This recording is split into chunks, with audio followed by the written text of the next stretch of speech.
हम सब जीवन में सुख, शांति और सफलता चाहते हैं। हम चाहते हैं कि हमारा मन शांत रहे, एकाग्र रहे और हमारी राह में बाधा न बने।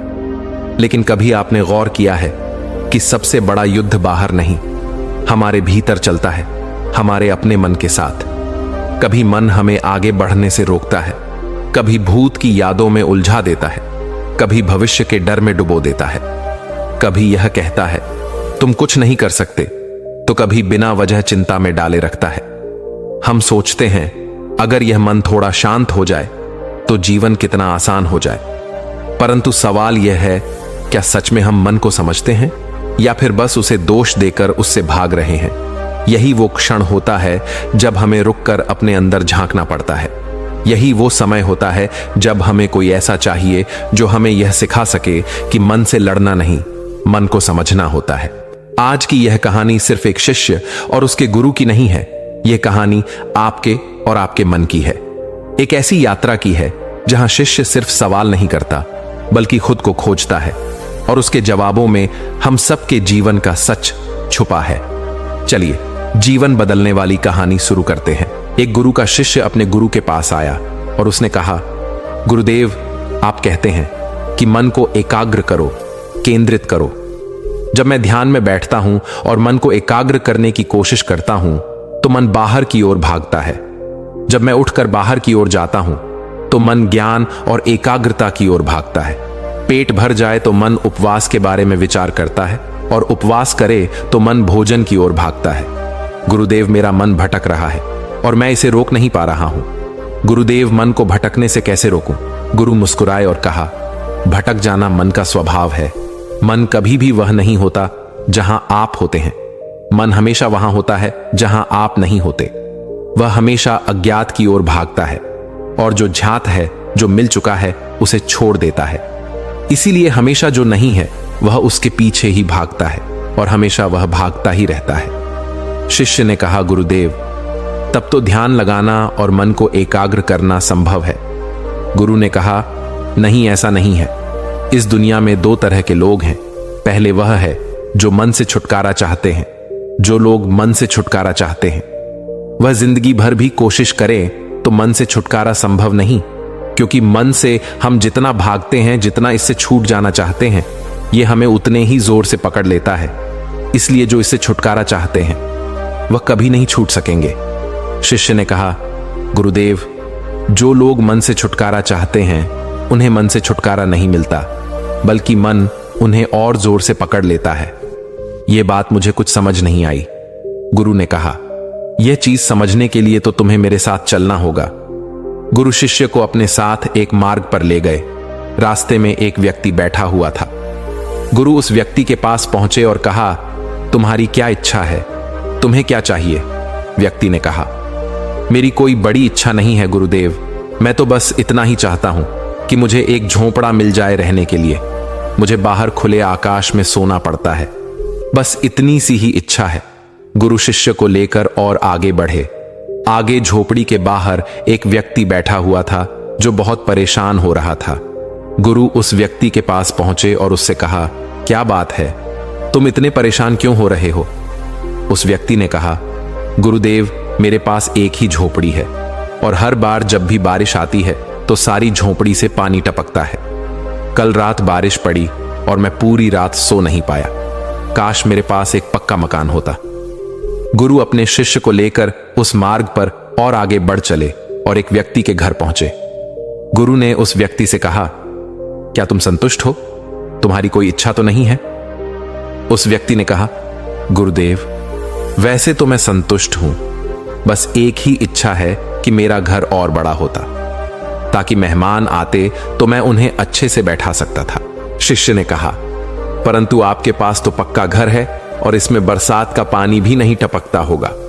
उस व्यक्ति ने कहा, हां, परंतु अगर बड़ा घर होता, एक छोटी महल जैसा, तो मेरा सपना पूरा हो जाता। गुरु अपने शिष्य को लेकर और आगे मार्ग पर बढ़े। रास्ते में एक बड़ा घर दिखाई दिया। गुरु उस घर के द्वार पर पहुंचे और उस घर के मालिक को आवाज लगाई। घर का मालिक बाहर आया और उसने गुरु को प्रणाम करते हुए कहा, गुरुदेव, बताइए, मैं आपकी क्या सेवा कर सकता हूं? गुरु ने कहा, तुम्हारी कोई इच्छा तो नहीं है, तुम संतुष्ट हो ना? उस व्यक्ति ने कहा, गुरुदेव, मेरी एक ही इच्छा है कि मैं यहां का सबसे बड़ा व्यापारी बन जाऊं। सबसे बड़ा महल मेरे पास हो, जैसा कि यहां के सबसे बड़े व्यापारी के पास है। उसका महल बहुत सुंदर है, हर कोई उसकी प्रशंसा करता है। गुरु अपने शिष्य को लेकर उस बड़े व्यापारी के पास पहुंचे। बड़ा व्यापारी अंधा था। गुरु व्यापारी के पास पहुंचे और उससे कहा, आपकी कोई इच्छा है या कोई सपना या कोई चीज जो आप चाहते हैं कि पूरी हो जाए? व्यापारी ने कहा, गुरुदेव, अब आपसे क्या छुपा है? यूं तो मैं यहां का सबसे बड़ा व्यापारी हूं और मेरे पास सब कुछ है, पर मैं अपने आप को बहुत गरीब पाता हूं।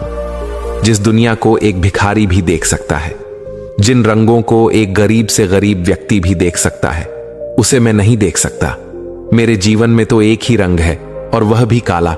अगर मेरी सारी धन दौलत सब कुछ देकर भी मुझे आंखें मिल सके, ज्यादा नहीं, एक दिन के लिए भी, तो मैं अपना सब कुछ दे दूंगा, चाहे मुझे सड़क पर भिखारी की तरह ही क्यों ना रहना पड़े।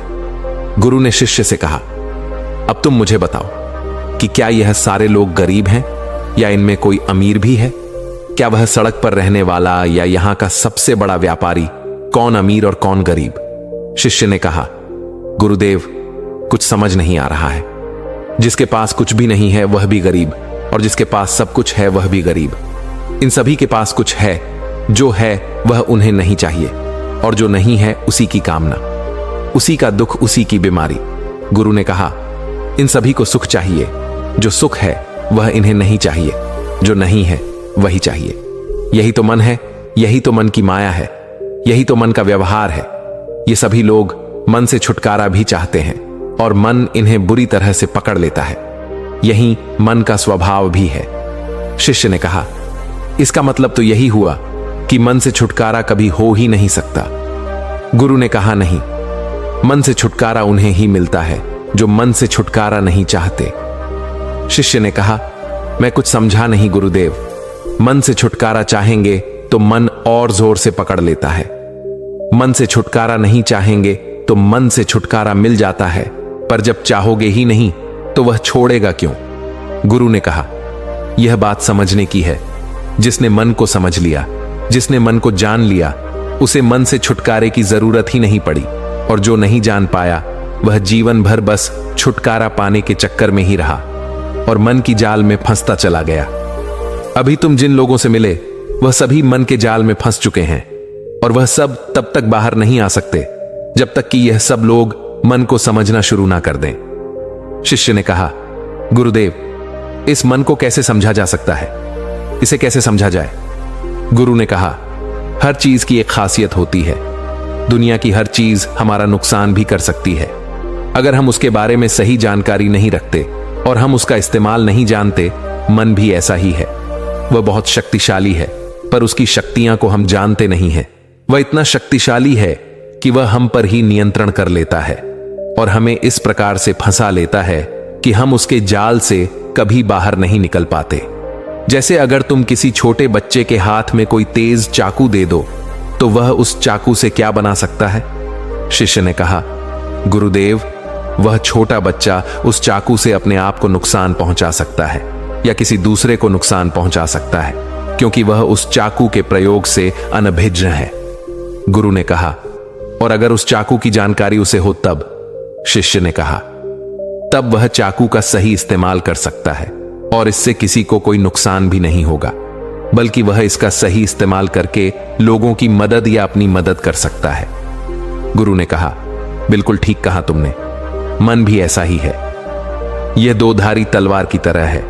अगर तुमने इसे नहीं समझा, नहीं जाना, तो यह तुम्हें हमेशा लहूलुहान करता रहेगा और तुम्हारे साथ साथ यह दूसरे लोगों को भी दुख और कष्ट पहुंचाता रहेगा। शिष्य ने कहा, आप सत्य कहते हैं गुरुदेव, परंतु इस मन को कैसे समझा जा सकता है, या कौन है जो हमें इसे समझा सकता है? गुरु ने कहा, हर मनुष्य के पास अपना एक अलग मन है जो बिल्कुल ही अलग है। उसके जैसा कोई और नहीं, और इसे वह स्वयं ही समझ सकता है। कोई दूसरा इसमें मदद नहीं कर सकता। केवल ध्यान के माध्यम से वह अपने मन तक पहुंच सकता है और ध्यान उसे उसके मन से परिचित करा सकता है। शिष्य ने कहा, गुरुदेव, मैं समझ गया हूं। मन को दोष देकर उससे भागा नहीं जा सकता। उसे समझकर उसका सही इस्तेमाल करना हमारी ही जिम्मेदारी है। हमें नासमझी में जीवन नहीं बिताना चाहिए। दोस्तों, उम्मीद है कि आपको इस कहानी से एक अच्छी सीख मिली होगी। ये कहानी आपको कैसी लगी हमें कमेंट बॉक्स में कमेंट करके जरूर बताएं और साथ ही इस कहानी को अपने दोस्तों के साथ जरूर शेयर करें ताकि उन्हें भी इस कहानी से कुछ सीखने को मिल सके। तो चलिए मिलते हैं एक और वीडियो में। तब तक के लिए अपना ख्याल रखें। धन्यवाद।